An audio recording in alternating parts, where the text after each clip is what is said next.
Arcturus. Arcturus. Arcturus. Eh, ça doit être bien, Yarus.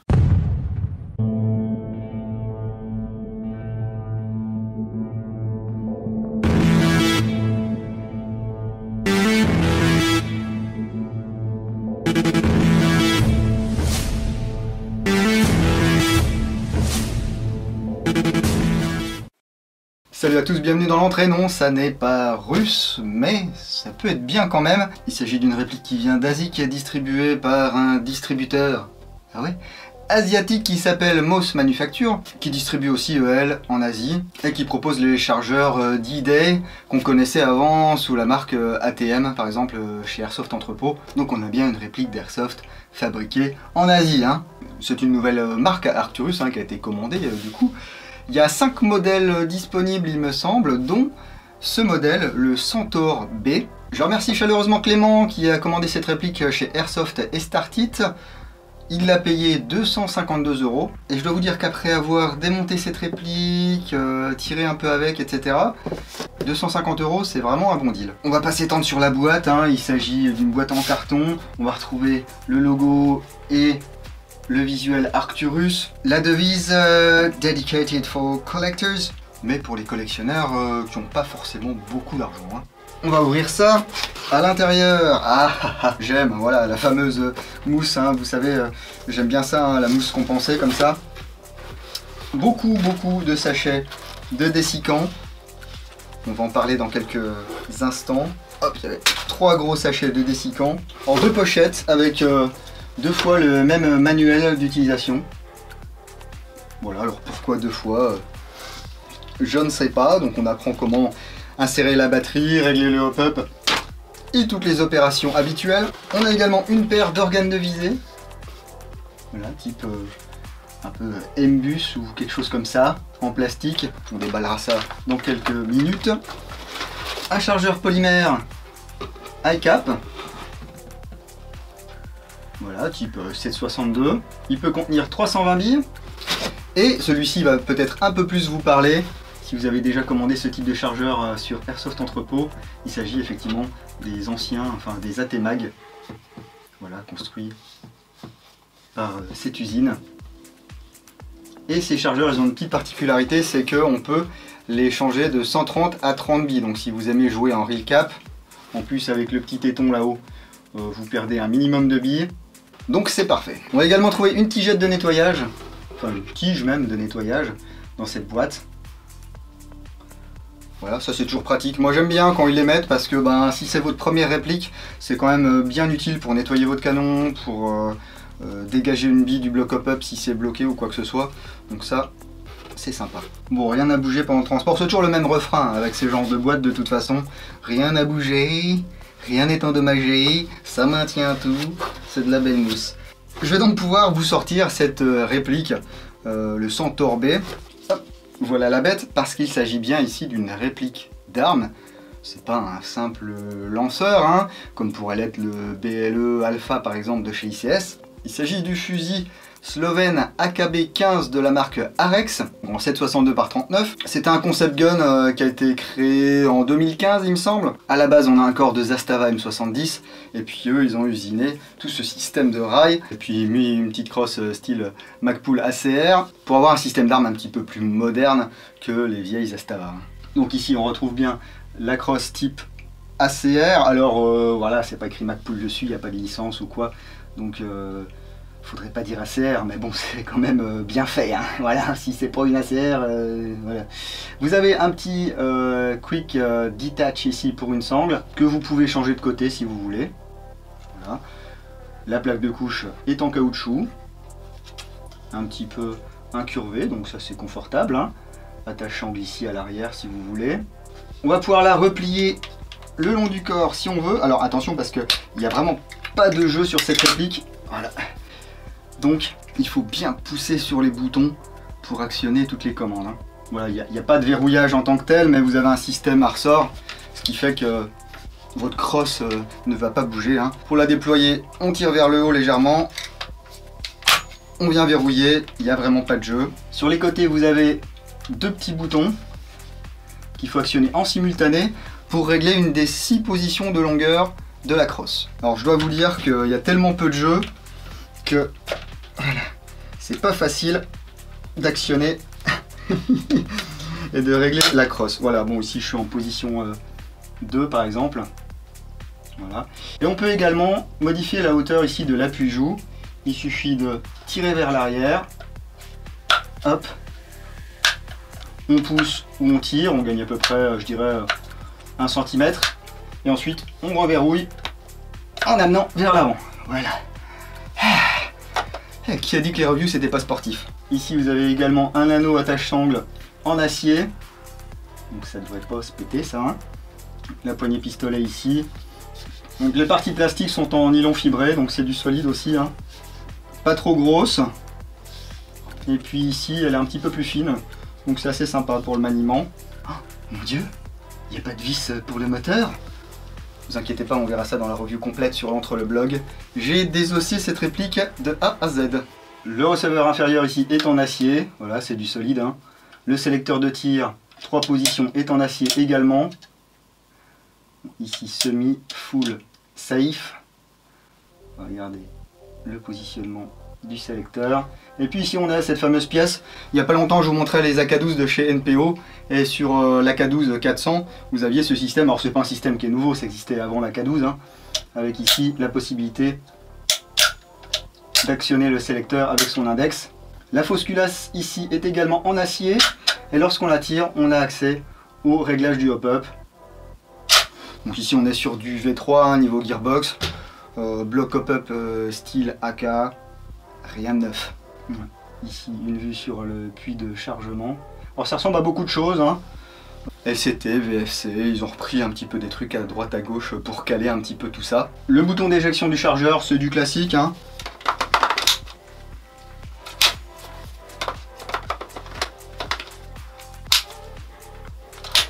Le clou du spectacle, c'est quand même toute la partie supérieure ici. Voilà, bah, qui est un rail complet en aluminium anodisé, usiné sur machine-outil numérique, donc CNC, avec un long rail Picatinny qui fait toute la longueur. Le garde-main inférieur ici dispose d'emplacements M-LOK sur les côtés et d'un rail Picatinny sur le dessous. Le canon se termine par un cache-flamme assez sympa, en acier également.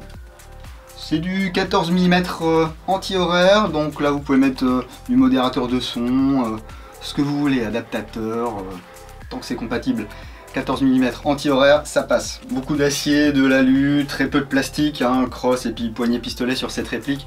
On est sur une longueur qui varie entre 73 et 93 cm pour un poids de 3890 grammes. Donc ça c'est pareil, hein, c'est pas léger. Hein. On rajoute un optique, le chargeur, une lampe, une sangle, ce que vous voulez. Ah ouais. J'aime bien, la prise en main est sympa. En plus avec les emplacements M-LOK sur le côté, bah, c'est pas désagréable, c'est assez fin. Ici, c'est vrai, je vous ai pas montré le marquage de la réplique. Arcturus avec le numéro de série. Et je vous le disais en début de vidéo, il y a une paire d'organes de visée qui sont livrés avec cette réplique. Hop, en polymère. Alors, j'arrive pas à me souvenir si la clé Allen était fournie avec ou si c'est quelque chose que j'ai pris dans mon stock. Du coup, dans le doute, pas de doute, hein, je remettrai ça dans le petit sachet que je renverrai à Clément. Hein. Donc pour les installer, il faut dévisser la vis. On fait glisser sur le rail. Alors ce genre de système, c'est pas vraiment du quick detach. Et puis parfois, si la vis est un petit peu trop large, on peut rayer un petit peu son rail. Mais bon, c'est pas faux ce que me disait Clément hein, lorsqu'il m'a dit vas-y fais-toi plaisir avec la réplique, amène-la en jeu si tu veux, amène-la sur le terrain. Une réplique c'est fait pour vivre, si tu me la rends avec des égratignures c'est pas très grave. Bon, je vais essayer de pas lui rendre avec des égratignures, surtout qu'il y en avait une déjà d'origine en sortie de boîte. J'aime bien prendre soin de mes affaires, donc j'essaie de prendre encore plus soin des affaires des autres. Parce que là on parle quand même de 250 €. Enfin 250 €, c'est pas anodin quoi. Donc là vous voyez, c'est du flip-up. Hop. Ici on va pouvoir régler la dérive. Avec cette petite molette. On a deux pip sights différents. Et puis, c'est vrai que j'avais pas fait gaffe tout à l'heure, vous avez ici un petit cran de secours. Voilà, ça peut toujours servir. Vous avez le même à l'avant. Ici, vous voyez, petit cran de secours. Alors, avec l'appui-joue en position basse, ça passe, on peut viser. C'est bien. J'ai souvenir de répliques ICS où c'était pas possible. Donc, même principe ici, flip up. Hop, et puis on a le petit cran de mire à l'avant qu'on va pouvoir régler en hauteur, à condition de posséder l'outil. Outil qui n'est pas fourni ici dans la boîte. Bon, ça va, du coup, on est bien là. Et puis comme à l'avant ici c'est un petit peu resserré, ça permet d'avoir un effet de tunnel un petit peu plus prononcé, donc on va pouvoir acquérir sa cible avec plus de rapidité, je trouve. Moi j'aime bien. J'aime bien. Non, c'est pas mal, c'est pas mal. Bon là il n'y a pas de jeu au niveau du chargeur, hein. Par contre, alors je vais essayer, j'ai un chargeur ici 762 de chez Tokyo Marui. J'ai ouï dire, bah ça passe en fait. Sauf qu'il y a un peu plus de jeu en latéral. Et puis au cas où ici du 545 de chez Mag. Bon ça passe aussi mais c'est pareil, il y a un petit peu de jeu. Bon moi je vous conseillerais de profiter qu'il y a encore des chargeurs ATM chez Airsoft Entrepôt pour aller vous acheter une petite boîte de 5. Bon bah le high cap c'est le high cap. Le mid cap, je vous le disais en début de vidéo, on peut le transformer en real cap. Il suffit ici d'ôter donc, le talon du chargeur. Ici on ôte partiellement ou complètement la coque, hein. Et puis vous avez un petit bouton ici, on appuie, on fait glisser. Voilà, 30, 130. C'est bien qu'on trouve des chargeurs comme ça avec le petit téton, là on perd moins de vie, voire pas du tout. Sur cette réplique il me semble pas en avoir perdu lorsque j'ai retiré le chargeur en fin de tir. Donc c'est pas mal, en plus c'est léger, c'est solide, on peut les jeter partout. Merde, désolé Clément. Et comment on fait pour mettre une batterie dans cet AKB15, pardon, ce Centaur B? Eh bien, il y a des goupilles. Vous avez une première goupille qui se situe ici à l'avant. Voilà, qu'on peut enlever à la main facilement. Et une seconde goupille, alors c'est pas celle-ci, hein. C'est celle qui est là au milieu. Là par contre il faut un chasse-goupille. Attention, la goupille à l'arrière ne s'enlève pas complètement, hein. Vous avez un arrêt. Donc tapez pas comme un dingue.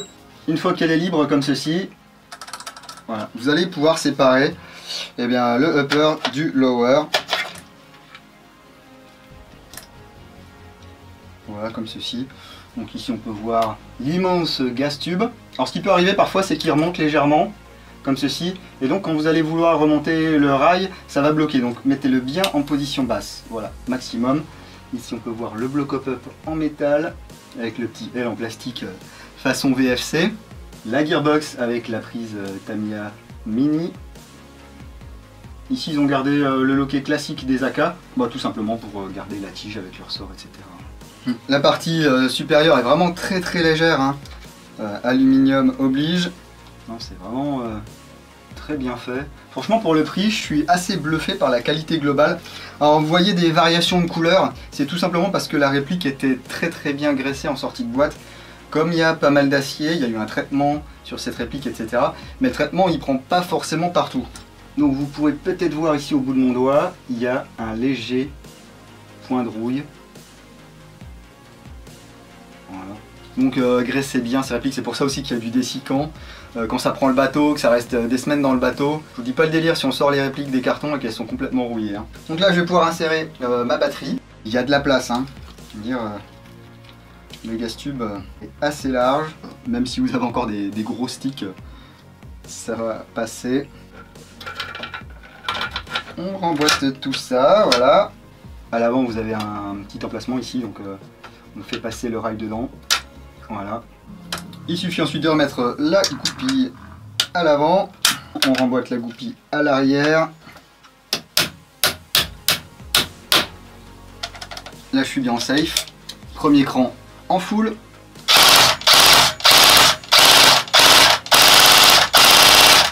Pas mal. Deuxième cran semi.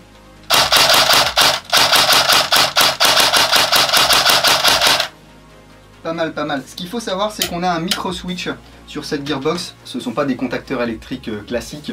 Vous avez un petit clic. Cela dit, la détente n'est pas super souple, hein. Ça gratouille un petit peu.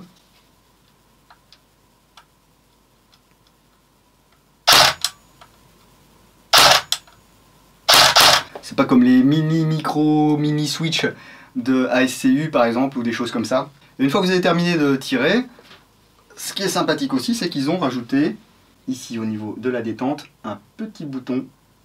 Voilà, relié directement à l'anti-retour, ça va vous permettre de détendre votre ressort. Et puisqu'on parle de ressort, on va aller voir combien développe cette réplique.